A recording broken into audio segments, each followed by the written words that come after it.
Good morning, everyone. I'm Justin Turner from Orange Umbrella. We're a small bookkeeping and accountancy business based up in Newcastle upon Tyne. I've had a lot of phone calls from clients over the last 24 hours, extremely worried about the COVID-19 problem. They're seeing huge drops in turnover as a result. So I've developed a quick PowerPoint presentation this morning, the Small Business Guide to how you can best deal with this. It's just some ideas and suggestions about how you could better manage your business as well. So without further ado, let's get stuck into it. So fundamentally, how do we actually protect profit within a business? Well, there's actually only three things that we can do, and that's sell more, cut costs, or increase prices.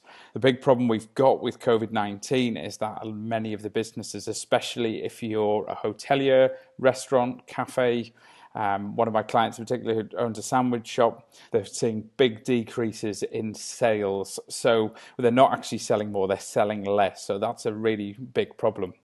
So we've got some options here, which are really only what we've got left is cut costs or increase prices. It's very difficult, obviously, to increase prices during such a big financial downturn for small business. So we're really only left with one option, which is to cut costs. Now, with me all being doom and gloom this morning about the small business market, I must point out here that there will be winners in business from this crisis, and we're already seeing them. We've got people who provide healthcare recruitment, providing lots of temporary working staff into the NHS. They're very much winning. We've got supermarket chains, and actually I've got a food business who are doing deliveries, and they seem to be seeing a big uptake in business as well. So it's also, maximizing what we've got to work with as well. So bear those three things in mind: sell more, cut costs, and increase prices as we go through this presentation. Kind of my top tips at the moment would be you've got to look through your overheads. I did this yesterday, got a copy of my profit and loss account up, went through each line on that profit and loss account, which items were kind of one-off spends, and then looking at my fixed costs. Is there any opportunity for me to lower any of those fixed costs as well? I'm not wanting to damage my business at the same hand, so I'm looking for sustainable changes that can happen to the business as well. I think it's really important to ask your customer base to support you. I think if you're struggling, it's better sometimes to actually say, look, we're really having a hard time during this COVID-19 crisis. Can you come and support us? We're a small local business. If you don't come and support us, then we won't exist. I know that might sound a little bit harsh, but a lot of small businesses have an incredibly loyal customer base, and they will not want to see you get into financial difficulties, and they will want to come and support you in any way that they can. I think the other thing that's important at this stage as well is, can we change our business model? So are we looking at the actual delivery of goods rather than people collecting them in person? Could you possibly look at e-commerce? I've got many businesses selling products, and they've actually been jumping onto e-commerce platforms. So I've got some clients who use the iZettle platform, and iZettle actually comes with an e-commerce add-on. So people have been turning that e-commerce add-on on in order to start generating some sales and dispatching the items out. I mean, looking at the big businesses in particular, look at what McDonald's are doing at the moment. They're turning their restaurants into drive-throughs, collection and delivery hubs. So they're really looking at how they can change their business model in order to survive. They've got the same problems that small businesses have. So get a piece of paper out and look about what we can do is innovate. And innovation is a really important part of this, is how can we innovate our product? We're not looking for kind of any sort of radical inventions or radical innovation here. What we're actually looking for is just a way of adapting our business models in order for us to actually continue to trade through this. It could mean adding some additional products on. And again, I've got a local business that they tend to provide big refits for customers. And what they're doing is looking at their stock and seeing what items of stock would appeal as a purchase for a tradesperson. So kind of protective floor coverings that they would use during their refits, they're actually selling those as trade supplies to trade customers, tradesmen working in houses still. So they're trying to adapt all of the time. So get some ideas onto a piece of paper and try and work out what's going to work for your business. Come up with a few and try some different things. I'm not saying it's going to work, but inaction isn't any way of dealing with this problem as well. Speed is important here. We need to act quickly as well, especially in the small business market. We're seeing big businesses reacting quickly. We're in a unique opportunity because we are small. It's possible for us to react very quickly. If I want to make a change within my business, usually, although we've moved to a home working style at the moment, I'm able to just turn around in my open plan office and tell my staff what we are going to be doing for the next kind of strategy or the next move in our business. It's very easy for me to communicate. And that's where we've got a great advantage as a small business, is that we can react very, very quickly to this problem. Keeping your books up to date in terms of your accounts is incredibly important. I would say that I run an accountancy business, but fundamentally it is very, very important. Yesterday I was able just to log into Xero, the accounts package that we use, bring up a profit and loss account and actually just go into that and look individually at all of my purchases that I'm making in the business. Because my numbers were up to date, I was able to see really, really clearly what the pattern of expenditure is from month to month, and actually think about each one of those purchases to see whether it can be cut back or managed in a different way. I'm looking for, again, innovating in terms of the products that we're buying. Anything that's not working for us that I'm cutting away. I had been trialing a cash flow application in order to potentially bolt it on as a new product to our customers. But I've cancelled my subscription to that because it's unnecessary expense. But keeping your books up to date is incredibly important. It will give you those key numbers that you need as well. If you are getting into some difficulties as well, is talk to your key suppliers. They may have product lines that you're unaware of in order to add new services onto your business as well. So your suppliers are incredibly important to you, so you must go and talk to them. And actually, it's a great opportunity now is to fully understand what those suppliers can do for you. I think we just scratch the surface of some of our suppliers, is we don't take advantage of everything that we can do. So go and talk to those suppliers, talk to them about your cash flow concerns, the falling sales.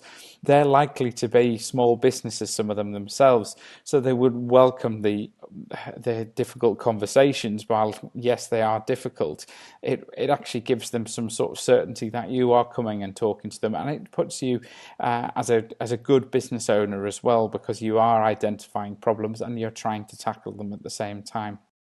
If you're having problems, speak to your bank ASAP.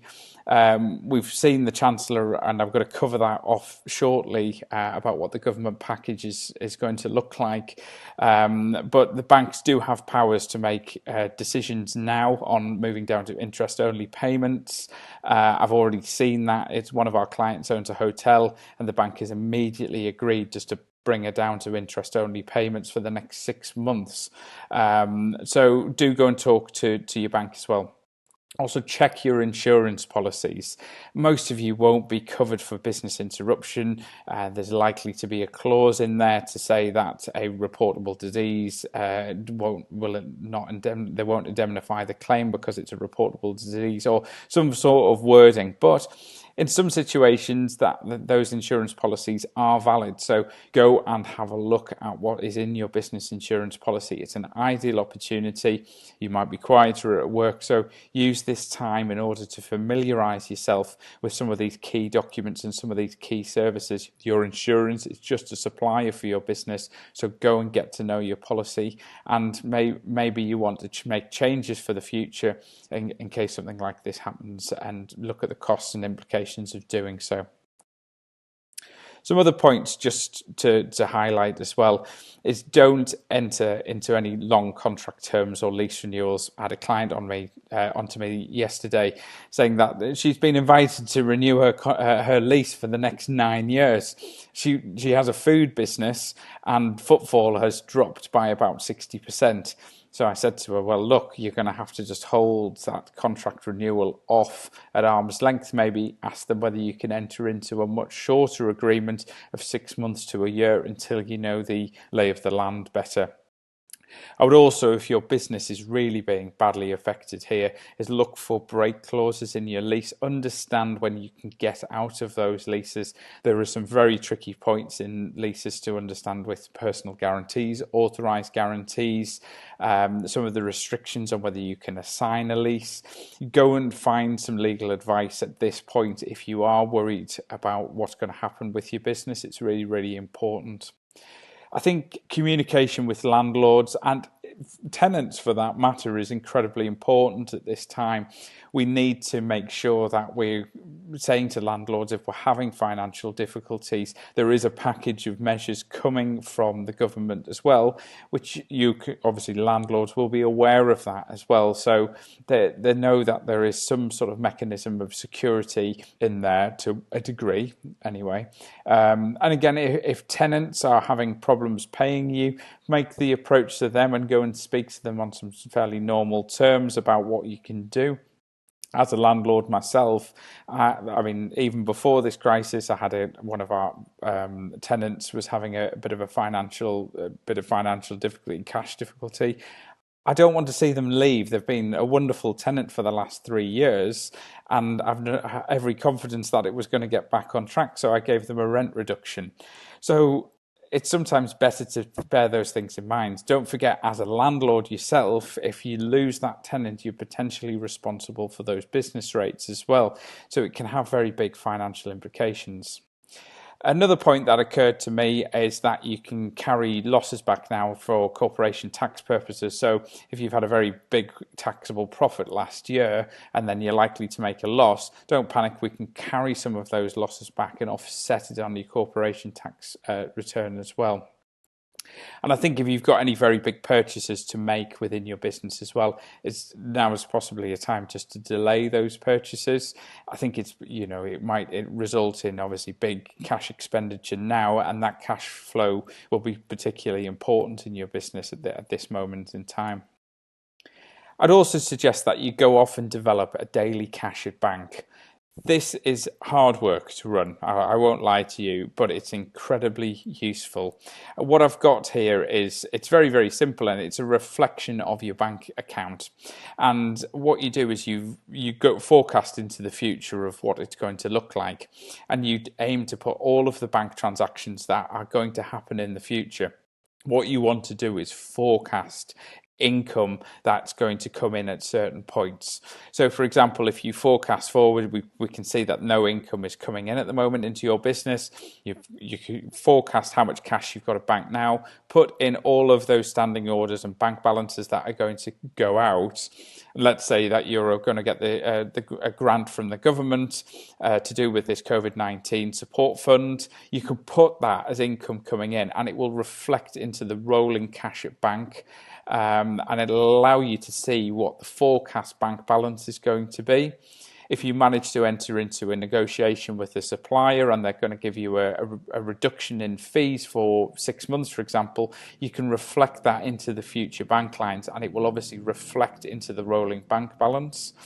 During the last credit crunch, I was involved in web development, and we ran into terrible financial difficulties, and myself and my technical director ran this daily cash at bank every single day, and we reflected what was due to go out, what we were expecting into the business as well, and it gave us an indication of whether we were going to stay in with our overdraft terms, and it just let us manage the business and understand where we were likely to be going with the business as well. So it's an incredibly useful tool. I won't lie to you, yeah, it's time consuming to do it, but it's incredibly useful. If anyone needs a template of something like this, we can easily get one across to you. We've got a little example template as a Google Sheet, so we can just share that with you. No problems at all. Just drop me a line.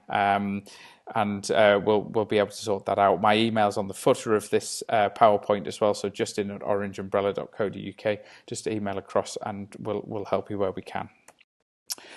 Managing staff. I mean, I've had a lot of inquiries about managing staff, and this is incredibly difficult. Note that my point at the top of this slide here is protect your staff. Your staff are the lifeblood of your business. And I mean, I had a bit of a team meeting with my team yesterday and said, I don't know what's going to happen with the business, and I will ensure that everyone is able to keep their jobs. I'm in a more stable industry than most.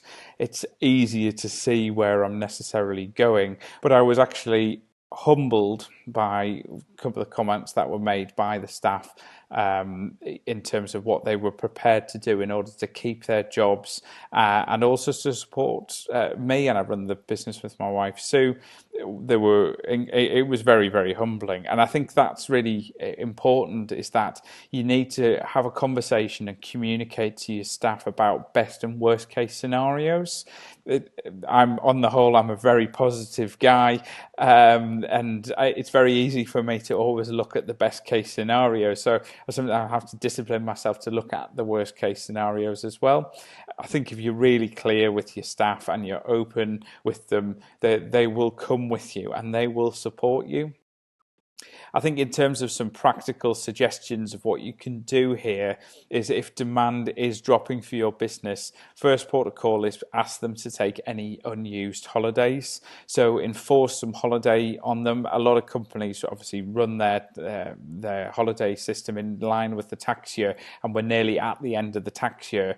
It's a good time to tot up who is owed holiday, who hasn't taken all the holiday, and enforce that holiday upon them. I know that might seem a little bit harsh and you might have people, but as an employer, it's your responsibility to ensure people are taking their holiday as well. And I know a lot of businesses sometimes struggle to get people to take holidays because they just say, oh, I haven't got anywhere to go, I enjoy my work and all of this sort of stuff. But I think now's the time, you need to just sort of use up that holiday, and then at least you know where you stand as well.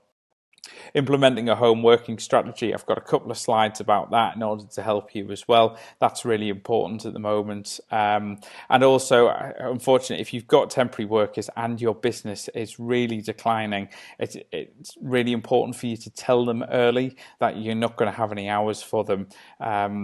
It's very, very difficult for people to manage financially. And while we all want to do the best for our employees and make sure that they're financially secure as well, this is where it's very important for you to be very, very clear in your communication. You can make layoffs, but remember, you might not get these people back. It might sour the relationship. I've got some slides next about some of the information that you can go and look at in terms of some of these more drastic measures that you may have to look at, and I'll try and signpost you to the right place.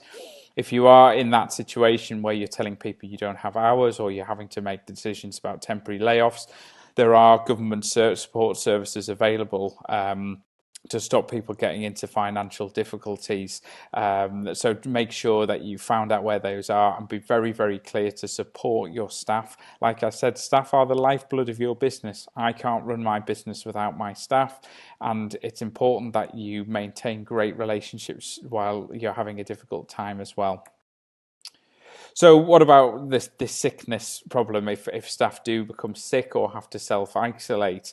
Well, the government have promised to reimburse sick pay to small businesses, well, to all businesses that are affected. However, HMRC don't have a repayment mechanism in place at the moment, so you'll need to find the cash flow in order to reimburse people for any sickness that they're going to take. It's coming. It's just the fact that the system has never been used in this way for many, many years, so there isn't actually a developed system. we know from talking to HMRC that this process is ongoing and that they are likely to have something available maybe in the next month or so. It's sometimes very difficult to see. The situation is obviously greatly in flux at the moment, so we'll keep you up to date on that as well. So many people will also only have mild symptoms of the COVID-19. So it may be an option for them to continue to work at home. And this is the ideal opportunity. If you don't have a home working plan or systems and procedures to do so, get them in place now. So at least if a member of staff does have to self-isolate or they only have mild symptoms, they have the opportunity to work. Yeah, I know with my team is that they are mustard keen to continue to work because they understand the importance to the business, and they also understand the importance to our clients. I normally have a Wednesday off. But I'm spending them this morning, developing a PowerPoint because I understand the importance to our clients and how worried everyone is about this. And it's the same ethos within my team as well. And you'll find your staff as well have that same ethos, is that they will want to continue helping your business during these uncertain times. So make sure you have a plan in place so they can help you as well. So see if you can start coming up with a plan today for that. Okay, so check employment contracts and law is if you are in a difficult situation. Sorry, my little avatar is covering a bit of the text there. But if you are unsure, have a look at these 3 links that I've laid out for you here. There's one to do with temporary layoffs and short time working. There's particular information around the COVID-19 response as well. So go and have a look at that. And there's one quite long publication from the government as well, which is the last link there. So the last point that's slightly covered by my video avatar there is just the fact that you may have access to legal help from organisations like the Chamber of Commerce. Or other memberships that you've taken out. So make sure you've got access to the right people as well. It's really important to consult experts in this area if you are in this situation. So go and ask the right people for help at the right times. I'm no expert on employment law, but there are people out there who will be able to help you. So in terms of home working, let's have a quick look at this. So what are we doing?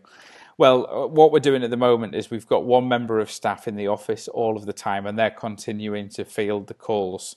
Everyone else has retreated to home working at this moment in time. We're incredibly well positioned. We've got loads of software. We were already accustomed to remote working with clients, doing collaborative working, video conferencing. I'm recording a video that will automatically be uploaded to the cloud. Using a tool called Loom. Some businesses aren't obviously in this situation.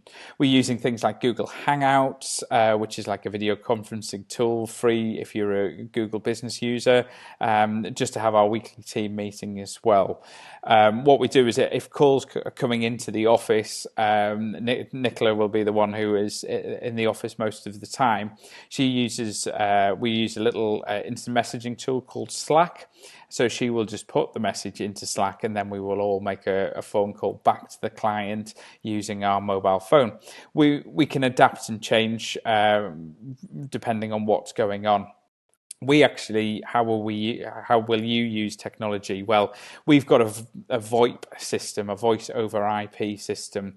Slightly complicated because it uses something called power over internet. So it's not always as simple just as for an employee to take that phone home, which is possible, I might add. A few connectors and things can be used.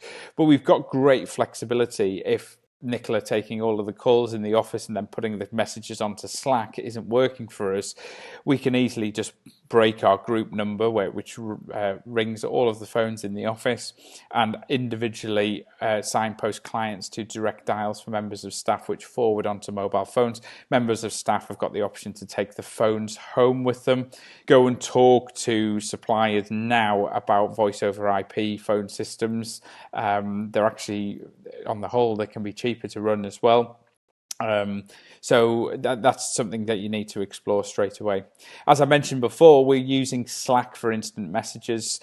We've got various channels. So we have a call channel, a missed calls channel. So calls that would be put onto that saying such and such has called today. Can you make a call back to them? You can obviously direct message people. I implemented our home working strategy yesterday, and actually I delivered that through a Slack channel to everyone. And I, a bit like you use on Twitter and Facebook, I use the @ sign and type the person's name, and they get notified that that message had gone to them. So it's a very good tool. We can have little quick messages with each other. We don't tend to put any really in-depth information on there about clients' goings on. It's just very quick answer stuff. It can be really, really good. Using Google Hangouts is something that we like to use with clients. So we can just organize a Google Hangout from the Google Calendar and turn a meeting from a face-to-face into an online video conference. There's loads of other tools like this. We've got Zoom is very, very good for this sort of stuff. If you've got clients where they would normally deliver, you would give them some training face to face. Tools like I'm using today, which is Loom, are fantastic actually. And Loom have been wonderful in terms of their support for the COVID-19, and they've actually allowed people to upgrade free of charge. So where people would normally have to pay, they're actually giving it away for free. So you're able to develop quick support guides and things like that. It can be really useful. Giving people online demonstrations is a very flexible tool. Look at other cloud-based solutions as well. I've mentioned Xero here. We're big Xero users, which is an accounting system, but it's on the cloud. Our entire team can get access to it. We use technologies like Receipt Bank for invoice scanning, where we can get suppliers to email their invoices directly in. It feeds into automatically kind of reads the information and feeds it into Xero or accounting system. It's these kinds of solutions that allow you to work from anywhere at all. And the other thing I've mentioned here is exploring automations. Tools like Zapier are great. We're a tremendous user of Zapier. We just look at mundane admin tasks where you're taking data from one system and putting it into another, and we're using Zapier in order to do that task. It allows you to create automated processes. We use it to identify new clients. For example, if we've got someone forming a new limited company, we give them over a series of 5 days, we identify that person automatically and feed them 3 emails about their statutory responsibilities. But there's loads of opportunity for Zapier, so go and try and explore some of those things. You might be quiet at the moment with the business going quiet with the crisis we've got, so try and use this time productively to explore some of these things. Move your files to cloud-based storage is, I think, really, really important. You might, we do this and we use the Google Drive system. We're obviously big, as you're probably gathering, we're big Google users, Google Hangouts, Google Calendar, but they're completely collaborative. We can, all of the team can work on the same spreadsheet at the same time. It's really, really easy to do, and there's good security measures in there. We've got 2-factor authentication. There's good admin controls as well. Microsoft have similar solutions. The Microsoft Teams solution is a bit like the Slack solution, if I understand correctly. They've got the Office 365. There's lots of solutions out there, so try and react to them now. Implementing a password manager is, it's slightly covered again, is kind of really useful at this time as well. Is having all your passwords in one central password manager. We use LastPass, and if you lose your LastPass password, there is no way of recovering it. I might add that. But it just sits in Google Chrome. So if we need to get into a client's HMRC account, the details are in that password manager. We just click from a drop-down box at the username and password, and it allows us to select the client and log into that HMRC account or any of the other many, many systems that we use as an organization. There are great security controls over that as well. So if a member of staff is working from home, it will detect that it's not their usual login location, and it will email me and say, do I want to approve that person? And I have a very limited time in which to approve them. So it keeps everything very, very secure. Final point is buying an internet connected scanner can be really, really useful as well. We've got one of these at work. Because we're all working from home, it doesn't stop the post arriving. So what we're doing is actually just scanning everything through the scanner. It allows us to just post to Slack, our instant messaging, so everyone has visibility over what post is arriving. We can do other things like that. Internet connected scanner can scan to tools like Evernote. I like Evernote. It's really, really useful. It allows me to pick up documents and read them through my Evernote platform. The search tool searches within Evernote as well. So if I'm searching for something, it looks within documents. It's an incredibly powerful tool. But the internet connected scanner we've got is absolutely invaluable. We can scan documents straight to an email account, into systems like Evernote. And obviously we can drop things into our Google Drive, Dropbox, for example, great solution. So they're very, very useful to have something like that. Right, what about your personal life? I've obviously been talking about business, but a lot of us find that our businesses are very interconnected with our personal life as well. Well, I think there's some key things to take away here is you will likely be affected. If your business is declining, I just know how small businesses work is that the business owner is the first person to take the pay cut. It's just always the way is they're incredibly loyal to their staff. They want to do the best for their staff as well. So they tend to be the first person not to take any pay out that business. Fundamentally, the same principles apply here. You need to cut your at-home costs. If you do think you're going to hit financial difficulties, is look over at this moment in time at any cost that you could potentially cut back within your home spends. It's a good opportunity if you've got car insurance renewals. Let's do some shopping around for what we need to do. Also look at your insurance policies as well. That's particularly important. Remember, government services are there and available. I think a lot of business owners don't think they can get access to these sorts of services, and they can absolutely do so. We've got housing benefit, we've got universal credit, we've got working family tax credits. We're not experts in these particular areas, but just go and make inquiries. If you are having financial difficulties, take some action now. Understand the system, and sometimes it's about understanding. You might not need to use it, but it's easier if you understand how the system works. Go off and speak to your bank as well, or your mortgage company early before you start bouncing payments. Credit reports will still exist during this crisis, so it's important that if you think you're going to have a cash flow problem in your personal life, is make sure that you have spoken to your bank and mortgage company to ensure there is you've lowered the outgoings to make sure those payments are going to be made as well. The government have announced that these measures are in place, and they've spoken to banks, and they're willing to make sort of a deal with you on these sorts of matters. So, right, I've mentioned the government all the way through. What have they actually said? Now, the whole situation's in flux. So just bear in mind, I took all of these notes out of the briefing yesterday that was delivered by the Chancellor. So if I've got anything slightly incorrect, I've been working like the clappers to sort of get around all the clients, develop this. So I think I've got most of it okay. Right. What's the support from the government so far? Well, you need to, number one, check your rates bill. And there's something called the rateable value to your property. This isn't the same as the rates payable. The rateable value needs to be under £51,000. And if you're in that situation, that your business rates will be free for the next tax year, starting on the 6th of April.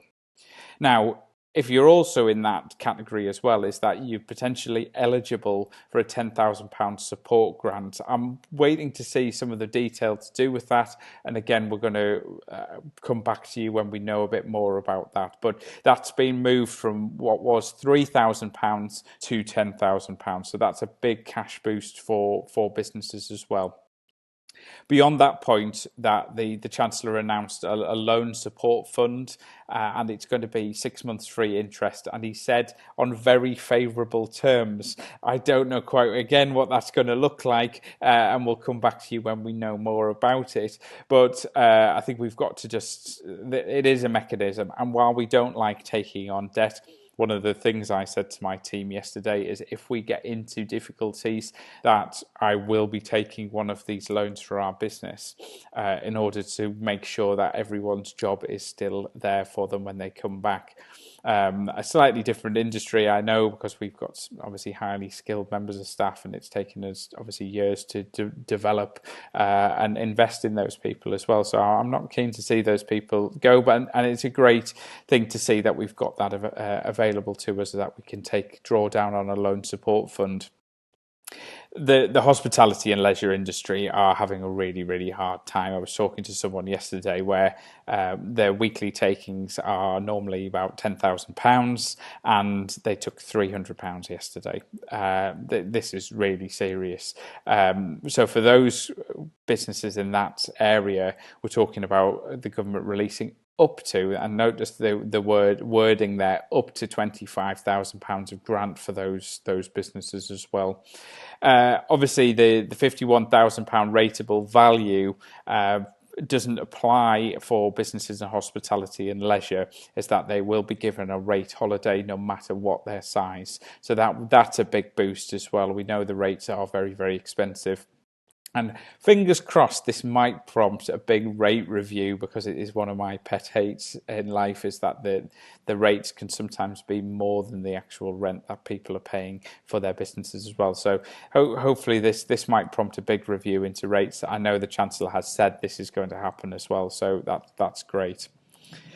Other points from the government, yes, banks, they've spoken to banks and they will agree to interest-only payments. I've got a client, as I mentioned before, just went off to their bank and said, look, I've run a hotel, I've lost 80% of my bookings, you can see the takings are really down, what can you do? And without really any sort of prompting, is the bank just immediately made the decision to put them onto interest-only payments for 6 months. Now, that was a huge cash boost.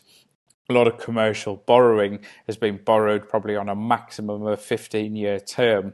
So actually you're paying quite a lot of capital back. So an interest-only payment can make quite a big difference. For that particular client, it means the difference being about £2,600 a month being dropped down to about £600 a month.